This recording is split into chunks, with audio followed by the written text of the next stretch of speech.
পেঙেৰীৰ ব্ৰহ্মাজানত 11 সংখ্যক আন্তঃৰাষ্ট্ৰীয় যোগ দিৱস পালন। বিজেপিৰ ৰাজ্যিক সম্পাদক লক্ষ্য কোঁৱৰৰ অংশগ্ৰহণ। বিশ্বজুৰি পালন কৰা হয় 11 সংখ্যক আন্তৰ্জাতিক যোগ দিৱস।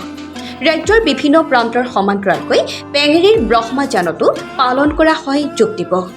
ব্ৰহ্মাজান গাঁও পঞ্চায়তৰ সভাগৃহত অনুষ্ঠিত হোৱা আন্তৰ্জাতিক যোগ দিৱসত বিজেপিৰ ৰাজ্যিক সম্পাদক লক্ষ্য কোঁৱৰে অংশগ্ৰহণ কৰে।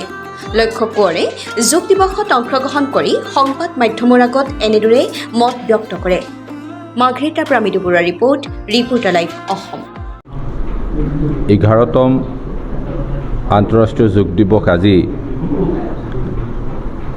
বুঢ়ীদিহিং অঞ্চলৰ ব্ৰহ্মাজান গাঁও পঞ্চায়তৰ সভাগৃহত ভাৰতীয় জনতা পাৰ্টীৰ কাৰ্যকৰ্তাসকল আৰু স্থানীয় ৰাইজৰ সহযোগিতাত ভাৰতৰ প্ৰধানমন্ত্ৰী ডাঙৰীয়াৰ আহ্বান মৰ্মে অতি আড়ম্বৰপূৰ্ণভাৱে আয়োজন কৰা হয় আৰু ৰাইজৰ যি যোগৰ প্ৰতি উৎসাহ, বিশেষকৈ আজিৰ এই দিনটোত আন্তঃৰাষ্ট্ৰীয় যোগ দিৱস হিচাপে সমগ্ৰ বিশ্বই 200ৰো অধিক দেশত যোগ ৰাজহুৱাকৈ যোগাভ্যাস কৰা হয়, যিটো এটা আমাৰ দেশৰ কাৰণে অত্যন্ত গৌৰৱৰ বিষয়। আৰু এইবাৰ যোগ পালন কৰা হৈছে সমগ্ৰ বিশ্বজুৰি সমন্বয় আৰু শান্তিৰ বাবে, যিহেতু সমগ্ৰ বিশ্বতেই এক অশান্তিময় পৰিৱেশে গা কৰি উঠিছে আন্তঃৰাষ্ট্ৰীয় প্ৰেক্ষাপটত।